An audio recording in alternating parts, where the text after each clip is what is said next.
Right now at 5, Cherokee County Health Department stresses immunizations are vital, especially with recent measles, mumps, and rubella outbreaks in Kansas. And we've got a very warm start to the day. Dangerous heat continuing and maybe a shower or two. Look at your forecast coming up. Plus, Joplin's new homelessness director aims to end homelessness in the community. The 4 states' most watched news starts now.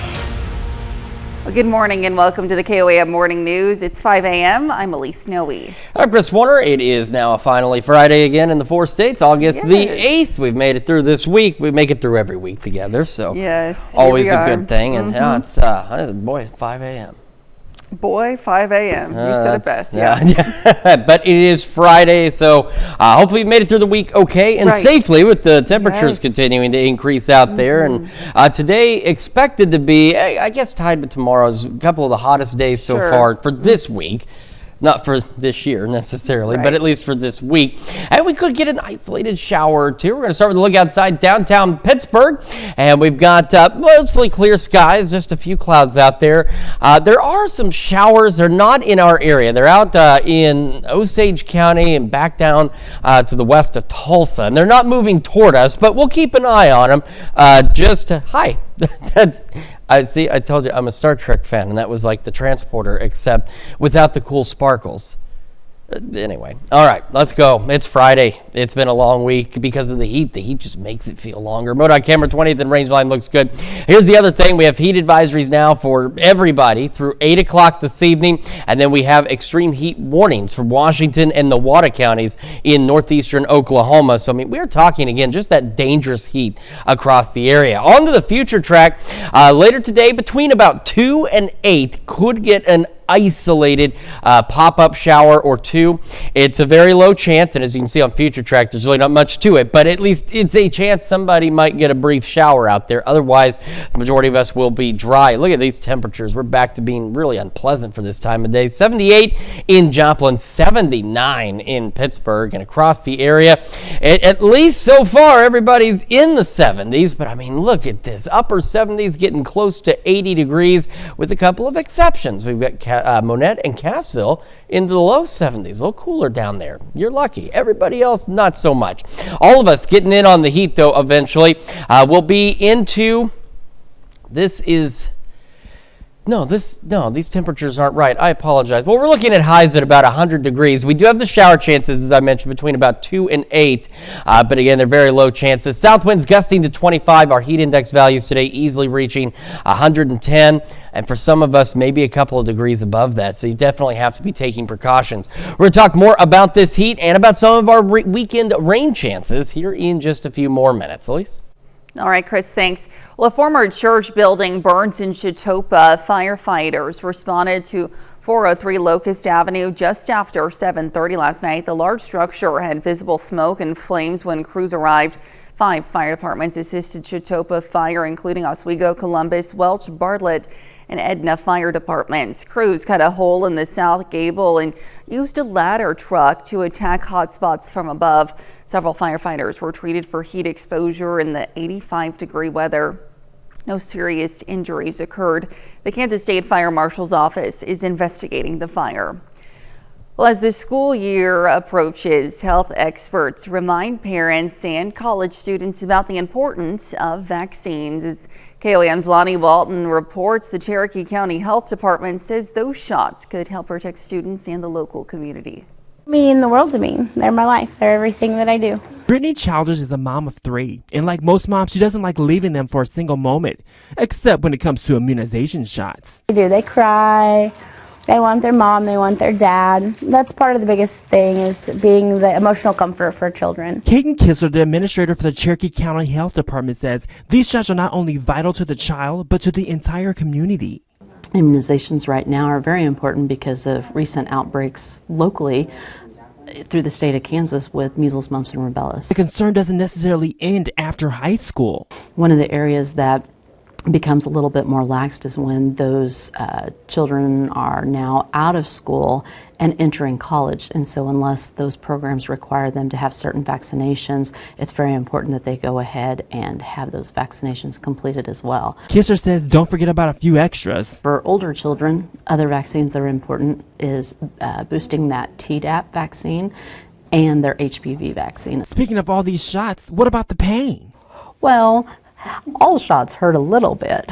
You really don't tell them they're going to get the shot before they get the shots. And if you don't like taking shots, hopefully the pain won't last for too long. Reporting in Cherokee County, I'm Lonnie Walton, KOAM News. According to the Kansas Department of Health and Environment, there is an increase in exemptions from last year, mostly due to religious preferences. A 911 call for unknown trouble turns into a death investigation of an infant at a Joplin apartment complex. Joplin police set up their crime scene command unit after responding to the initial call around 8:40 yesterday morning at the Oxford Park Apartments on the 2600 block of 34th Street. Now, when crews arrived, they discovered an unconscious 9-month-old infant who was not breathing. Despite emergency efforts, the infant was pronounced dead at the scene. Authorities remain on the scene as the active investigation continues, and police are working with the coroner's office to conduct an autopsy. This is a developing story. You can head over to KOAMNewsNow.com for more details as they become available. A Project Homeless was in action at the Joplin Salvation Army office. It's a one-stop shop for people experiencing homelessness to get information and resources for help. Resources like legal aid, housing assistance, and medical checks are available. The homeless population is growing across the nation, and the local homeless coalition says there are not enough resources to keep up. And Joplin's new director of homelessness response is already working on change less than a month into the job. It's a new role for the city, but as the new director tells KOAM Samantha Walker, he hopes to use his experience to help create change. The reason why you get into the work that I do is so that way you can work yourself out of a job. That may be an odd thing to hear from a man who's been in his new role for less than a month.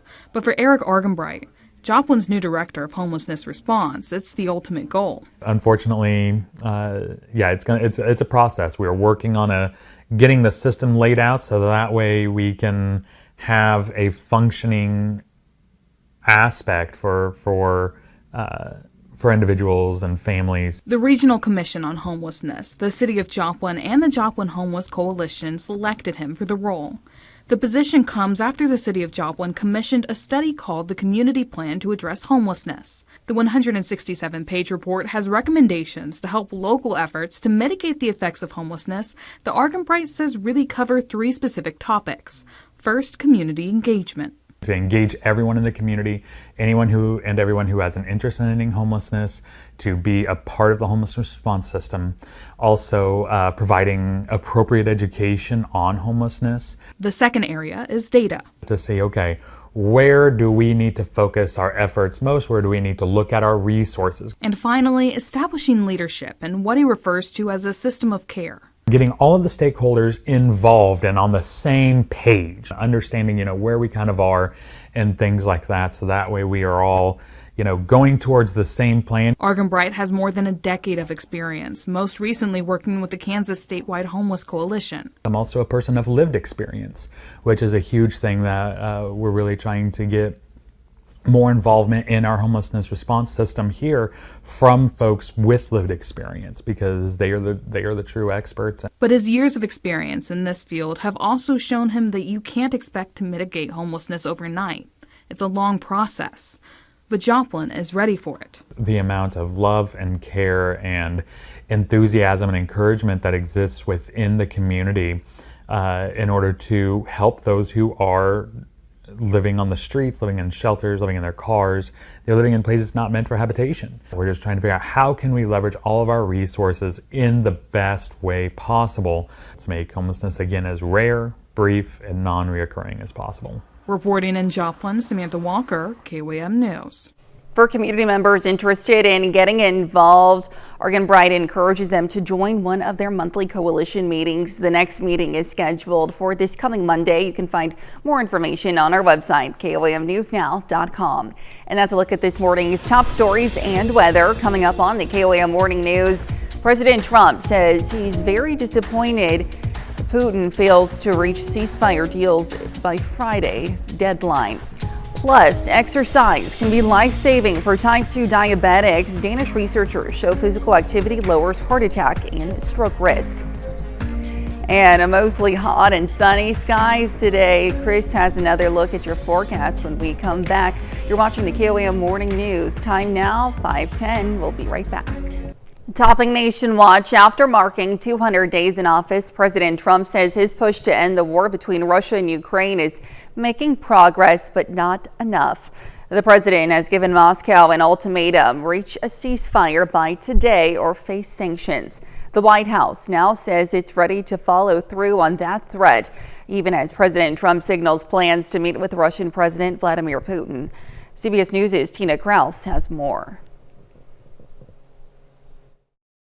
The White House says it expects to move forward on punishing secondary sanctions for countries that buy Russian oil after the Kremlin failed to reach a ceasefire deal with Ukraine by President Trump's Friday deadline. I'm very disappointed, yeah. Yesterday, President Trump told reporters it's all on Russian President Vladimir Putin. We're going to see what he has to say. It's going to be up to him. Already, the White House announced an additional 25% tariff on India for doing business with Russia. Still, the president says he's open to meeting with Putin after the Russian leader suggested the two could come face to face as soon as next week, possibly in the Middle East. They would like to meet with me, and I'll do whatever I can to stop the killing. Earlier this week, the president's special envoy, Steve Witkoff, held what he called highly productive meetings with Putin in Moscow. The White House says no details have been finalized for a possible sit-down between the two leaders, though the president says a meeting would not hinge on Putin meeting with Ukrainian President Volodymyr Zelensky. Putin says conditions for talks with Zelensky are still far off. Zelensky cautions that Ukraine and Europe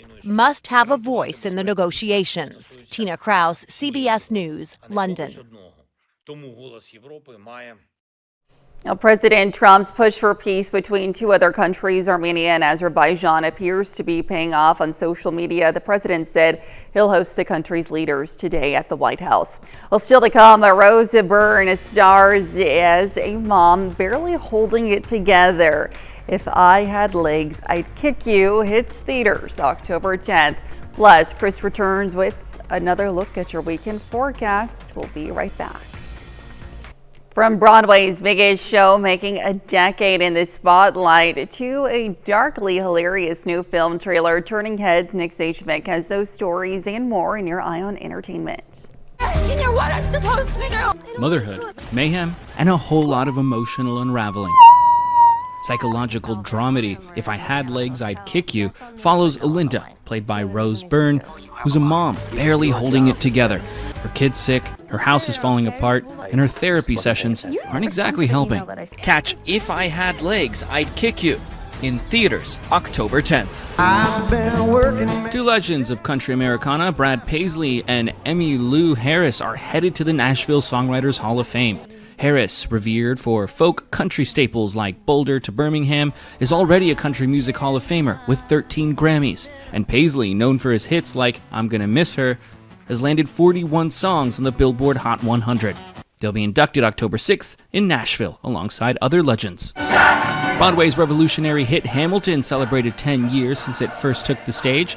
Following a sold-out anniversary performance, Hamilton creator Lin-Manuel Miranda joined a stage packed with nearly every cast member from its show's history. Original cast member Ariana DeBose beamed with excitement. Look around how lucky we are to be alive right now. We are in the greatest city in the world.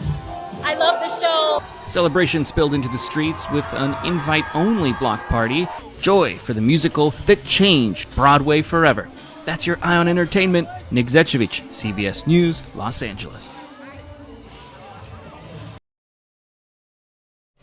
All right, very cool. Let's head over now to Chris with a quick look at your forecast. Yeah, we got another dangerously hot day across the area for us, and we do have some slight shower chances. We'll go over all the details with you and take a look at your weekend forecast when we come back. Time now, 5:19. Welcome back to the KOAM Morning News. Coming up now at 5:22 on this finally Friday in the 4 states. We're going to start with the future track. Now today between about 2 and 8, we could get an isolated shower or two. It is a very low chance, but at least it's there. Somebody might get some rain, but I'll be honest with you, the majority of us, honestly, are going to remain dry today. Now as we go into tomorrow, we could again start with maybe an isolated shower or two in the morning, and as we roll, then that kind of fizzles out. And as we roll into the afternoon, we'll go with some isolated to maybe scattered shower and thunderstorm chances. Not much expected, and as you see, it doesn't even make it to the 69 corridor before it begins to die out. As we roll into Sunday, that's when again our rain chances get a little bit better, at least for some of us, as we could get some additional scattered showers, maybe even some thunderstorms, especially into our northern counties. And I'll talk about our northern counties in just a moment. We go into Sunday evening, we go back to some isolated showers, and then overnight, well, late evening into the overnight, heading into Monday, we'll get additional scattered showers and thunderstorms out there as well. And something we haven't had to show you in a minute, we do have, again, in our northern counties, a level 1 out of 5 risk between tomorrow and Sunday for a strong or low-grade severe storm. So we're not expecting anything significant, but we again could get a stronger storm or two this weekend in our northern counties with some of that activity we were just showing you.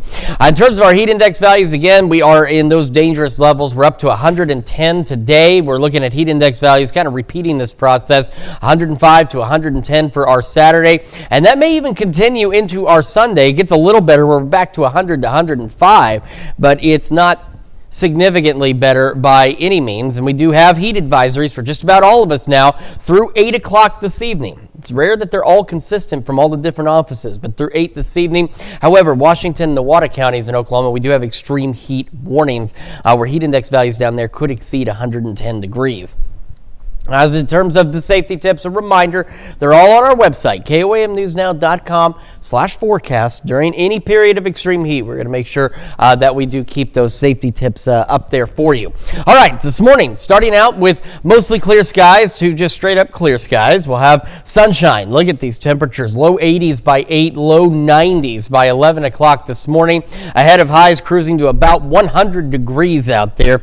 Again, between 2 and 8, an isolated shower.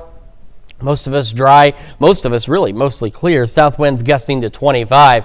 Breezy tonight as well, and that is ridiculous right there. 80 for our overnight low tonight. South winds continuing to gust to 25 and just a stray cloud here or there.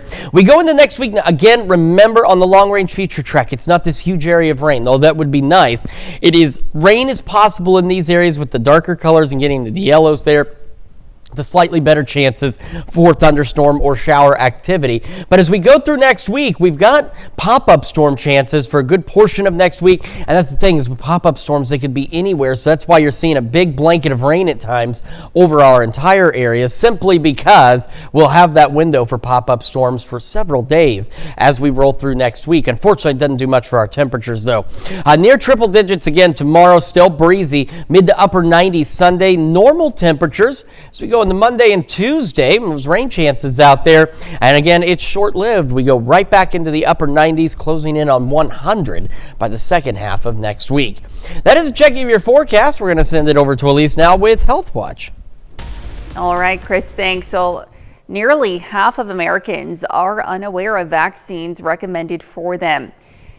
A UC Riverside study also found more than 8 in 10 people haven't gotten vaccines they should be taking, and researchers recommend doctors talk to patients who visit the ER about recommended vaccines, especially among groups with low vaccination rates, including Black communities, the uninsured, and people without a primary care doctor.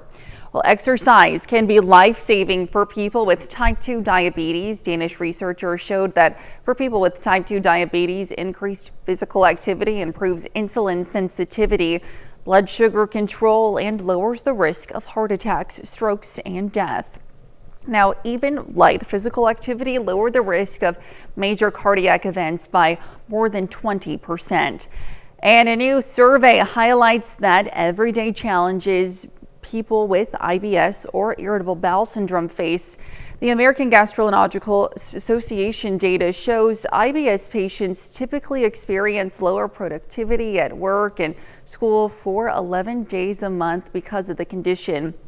More than 70% of sufferers say it's difficult to plan things because of their symptoms, and they say home more often as a result. And that's a look at some of today's top health stories. We'll be right back. Right now at 5:30, Oklahoma holds a public meeting on proposed limestone quarry. Mid-State Materials seeks 100-year permit near Miami. And we've got another hot day across the area for us. We could get an isolated shower too. We'll have a look at your forecast coming up. Plus, sewer overflow kills hundreds of fish in Honey Creek. Lamar works to remediate the watery grave near manholes. The 4 states' most watched news starts now. Well, good morning and welcome to the KOAM Morning News. It's 5:30. I'm Elise Snowy. And I'm Chris Warner. It's finally Friday here in the 4 states, August the 8th. We have survived another week, although with the heat sometimes you almost don't feel like you're surviving. No. You're just barely getting by. It has certainly been tough, and it's only going to get tougher today and tomorrow, really into the whole weekend.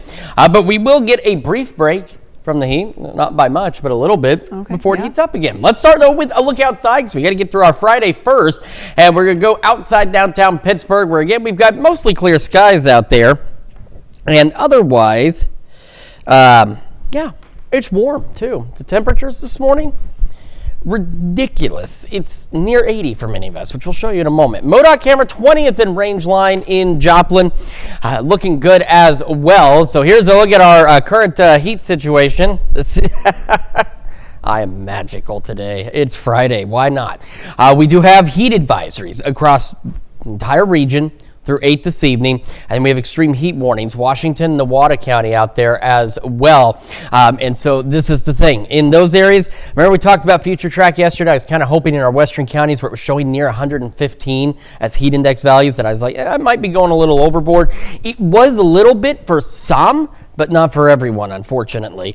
So you've really got to take precautions. You got to stay hydrated, stay inside if you can, and just really be careful because this is, again, back to that dangerous heat that we've got to deal with. And a lot of folks, even if the heat doesn't usually bother you, it can get to you under these situations here.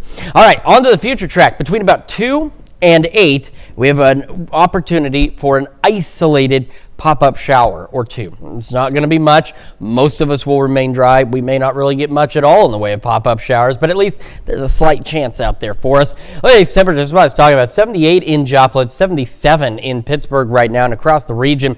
We have some cooler spots. Monette, Cassville, you are the two closest to normal out there into the low 70s. Everybody else, upper 70s. We've got Iola, Yates Center, both at 79. So, I mean, you're just right there on the cusp of 80 degrees at 5:30 in the morning. I told you I'd fix these temperatures. It's Friday. Sometimes, the coffee doesn't kick in fast enough. Mid-80s by 9, mid-90s by noon, and then we're looking at highs right about 100 degrees. Some of us a little warmer, maybe some of us a degree or two cooler than that, but it's going to be unpleasant. Our heat index values, 110 degrees easy, and for some of us, maybe 111, 112 degree heat index values. That gusty wind isn't going to do a darn thing for you, but it will be breezy. It'll blow stuff around, gusting to 25. The heat continues into the weekend, but we also have those slightly better rain chances into the weekend. We're going to go over all those details with you here in just a few more minutes. Elise? All right, Chris, thanks. So the Oklahoma Department of Mines held a public meeting for the proposed limestone quarry permit in the Miami area. Mid-State Minerals is seeking a 100-year permit to mine the land 1 mile north of Highway 10 near Spring River. Some Miami residents are concerned about the impact on air and water quality and about potential use of explosives.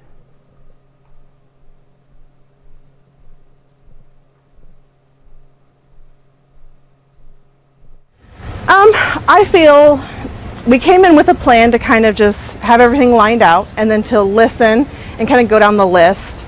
And I feel that while some things were addressed, most were not. I'm really hoping that with the comment letter that they're supposed to supply back, that more of our issues will be addressed.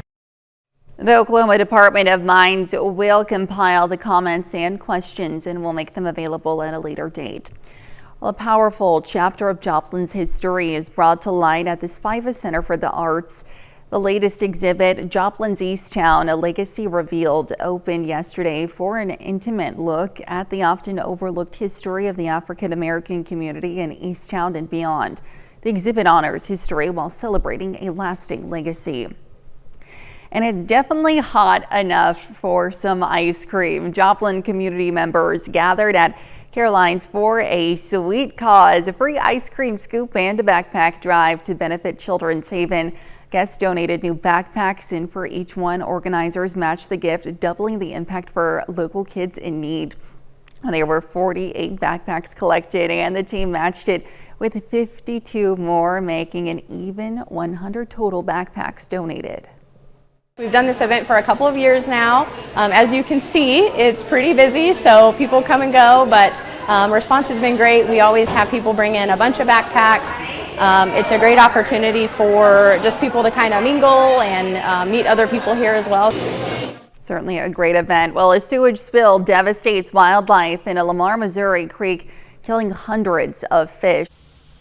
It's a tale that smells bad. We determined that at some point we've had a sewer overflow from one of our manholes close to the creek. So currently we're working on remediating that. A closer look at the water shows Honey Creek is now a watery grave for hundreds of fish. Nobody wants to see these circumstances. Nobody wants to see any harm come to the wildlife. I mean, while that's a great part of the ecosystem, it takes all of it to make that work. Despite the perishing of so many fish, the Missouri Department of Conservation says there is good news for the future of the creek. If the habitat returns, in this case would be cleaner water, the wildlife will return too. It's just a matter of getting things cleaned up and then let nature take its course, and in this case it will probably repopulate that stream, and over a course of time things should be fine. This stinky situation serves as a reminder. This is a good reminder that habitat exists in all types of environments: urban, rural, big river, small stream in the city, anything like that. So it's just, it's another reason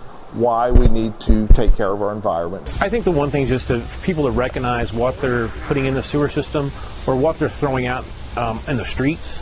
I mean, there's always a chance that gets in there. It shouldn't, but there's always a possibility somehow those items do end up in the sewer system. The pumping that you see going on behind me will continue until the entire creek gets remediated and restored back to its former glory. In Lamar, Missouri, Anthony Saviello, KOAM News. Well, the Missouri Department of Natural Resources says it's conducting its own investigation. Lamar City officials are asking people to stay out of Honey Creek until further notice. And that's a look at our top news stories coming up this half hour on the KOAM Morning News. A new version of ChatGPT has arrived. OpenAI calls ChatGPT 5 their smartest, fastest, and most useful model yet. Plus, American muscle cars are top targets for car thieves. Chevrolet Camaro ZL1 is 39 times more likely to be stolen. We'll take a look at why. Time now, 5:37. You're watching the KOAM Morning News. Well, in Consumer Watch, President Trump has signed an executive order that could open the door for millions of Americans to add cryptocurrency, real estate, and private equity investments to their 401ks. The order directs the Labor Department and other agencies to redefine what would be considered a qualified asset, though experts warn the process to rewrite the regulations could take months. Bitcoin jumped 2% yesterday after the news. And a new version of ChatGPT has arrived. Maker OpenAI says ChatGPT 5 will offer more accurate responses in less time compared to previous models, calling it their smartest, fastest, and most useful model yet. The company says the new version of the chatbot also excels at coding and answering health-related questions. And a new report says American muscle cars are a top target for car thieves. The Highway Loss Data Institute found that the Chevrolet Camaro ZL1, which retails for more than $75,000, is 39 times more likely to be stolen compared to all other vehicles from model years 2022 to 2024. According to the report, even lower performance versions of the Camaro are 13 times more likely to be stolen compared to the other vehicles. And that's a look at Consumer Watch this morning. Let's head over to Chris for a quick look at your forecast. Yeah, we are taking a quick look outside downtown Pittsburgh. Well, it certainly looks nice, but it is more like mid-morning hot outside already, and we are going to continue to rise in our temperatures with dangerous heat over the next few days. We're going to talk about that and some of our at least slight rain chances when the KOAM Morning News returns. Time now is 5:42. Well, how many farmers grow corn in the U.S.? We have the exact number for you in today's Ag Day Minute. I'm Clinton Griffiths with today's Ag Day Minute. Corn is the #1 crop grown in the U.S., and now we know just how many farmers are growing it. The National Corn Growers Association says there are 526,263 farmers growing corn. The group asking USDA to release that number in response to a special data count request. The organization has often said it represents the interest of more than 300,000 corn growers. NCGA's economists calling the new finding exciting, saying it gives them new insight for future economic analysis.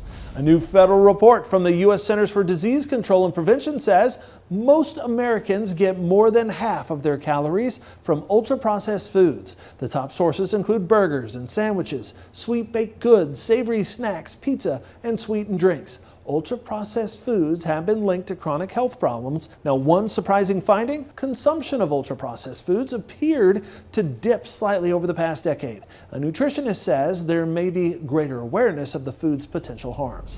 And here's a new take on a familiar favorite. Fresh Vintage Farms introducing almond oil mayonnaise. The mayo swaps out traditional seed oils for cold-pressed almond oil. It's also made with cage-free eggs, lemon juice, and sea salt. The company claims it offers a healthier, more flavorful take on one of America's favorite condiments. For more Ag News, watch Ag Day weekdays on the station or get updates over at agweb.com.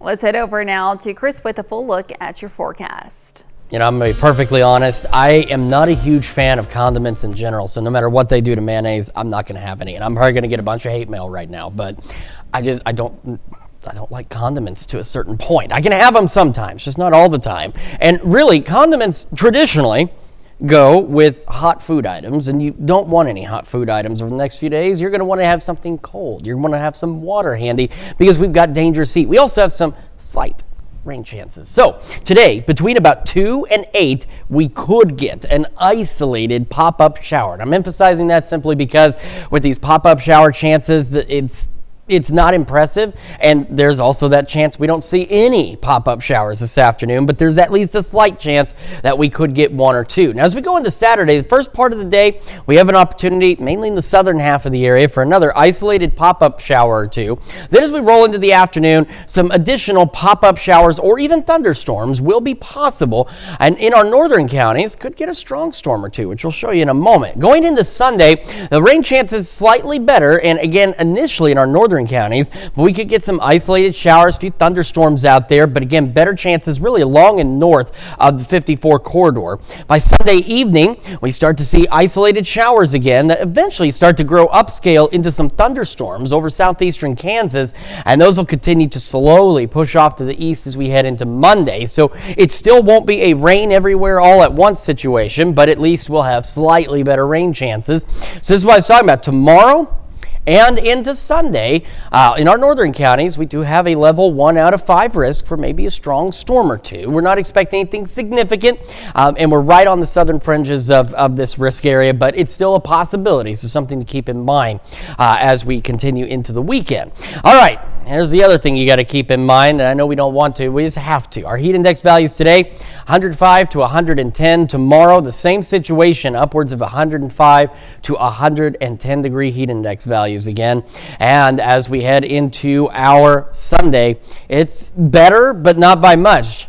Still up to 105 instead of 105 to 110, but it's still going to be very uncomfortable. This heat's going to be very dangerous across the region, and as such, we now have heat advisories for virtually everybody through 8 this evening, with the exception of Nowata and Washington counties in northeast Oklahoma, where we do have excessive heat warnings. So remember yesterday, the future track on heat index values was showing for today some of our western counties reaching close to 115. I said, I think it's going a little over the top.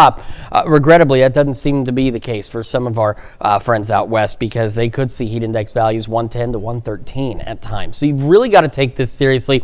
And a reminder, all of our heat safety tips on our website, KOAMnewsnow.com/forecast. You'll find them there anytime we've got this extreme heat. There's all sorts of information. Again, the one that I really enjoy the most, not enjoy, but the one that I think has the most useful information is a graphic that breaks down those differences between heat exhaustion and heat stroke, because heat stroke's much more serious, and it gives you symptoms and warning signs. So a lot of great information there. It's also, of course, accessible in the KOAM News Now app, because that's where our forecast is also available to you. All right, clear skies through the morning, maybe a stray cloud or two. Low 80s by 8, low 90s by 11 o'clock this morning. It's ahead of our highs, cruising to about 100. Some of us maybe 101, 102. Some of us maybe 98, 99. But either way you paint it, dangerously hot across the region. And we'll have those south winds gusting to 25. It doesn't do anything for you other than blow things around, but that's it will be breezy. And that will continue tonight into tomorrow as well. Well, mostly clear skies again overnight, mid 80s by 10 and about 80 for our low. Keep in mind, our average low is 70 degrees, well above where we should be for this time of year. Future track, and again, that quick reminder, rain is possible in this area. It's not rain all across this area, but it's possible in these areas. And so that's why we get into those pop-up storm chances as we head toward next week. And in some cases, you see the rain coverage area covers almost our entire region. That's because pop-up storm chances will be anywhere really in the area, and these will continue through next week, which will help briefly, but unfortunately those chances begin to dwindle later in the week and our temperatures start to climb again. Still flirting with the triple digits tomorrow, still breezy as well, mid upper 90s on Sunday, near normal briefly Monday and Tuesday. Not too bad Wednesday in terms of our temperature, but it's short-lived, man. It goes right back up into the upper 90s and even some triple digits possible, so it's a brief break from that dangerous heat. Let's check your forecast. We're going to send it over to Elise now with sports. All right, Chris, thanks. Well, with practices underway and preparation beginning for season openers at the end of this month, the state of Missouri Southern have their eyes on the quarterback position as new faces will take over under center for both squads.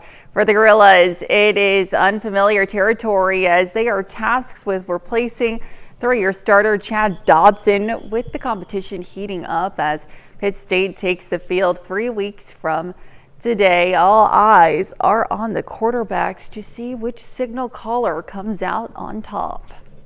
I think for the first time here in the last couple of years, we're going to have probably a legitimate quarterback battle, and losing a three-year starter at quarterback, that's a tough thing to replace just from an experience standpoint, but really pleased with that quarterback room today. Those guys have been awesome, coaching each other, congratulating each other, and then competing on top of it. So I'm excited to see that play out here over the next few weeks through camp. I'm really just excited to see that quarterback room. They're pushing themselves to be good every single day. You know, they just want to compete, have fun, but I mean, we're celebrating everyone's wins every single day. For Missouri Southern, 5 quarterbacks are battling for the starting spot, and as the competition progresses deeper into fall camp, head coach Chetopa Bradley's focus is on how each quarterback not only elevates himself, but more importantly, the players around him.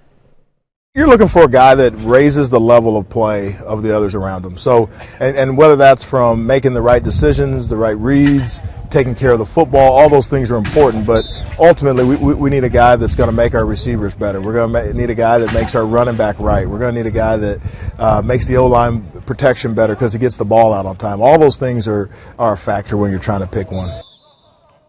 That's a look at sports this morning. Stick around. We'll be right back. Well, life-size wooden puppets of animals like giraffes, elephants, and lions completed a 12,000-mile journey from Congo to Norway, highlighting the impact of climate change. Operated by theater artists, the project called The Herds ended at one of the northernmost points on Earth after crossing glaciers and major cities. Made from recyclable materials, the Animal Troop crew along the way bringing public art and climate awareness to 25 cities. Well, firefighters with FLFR Engine 47 rescued a German Shepherd from a canal early yesterday morning after bringing her to the firehouse and giving her food. FLPD located her owners nearly 200 miles away in St. Cloud. They're now on their way to bring her home.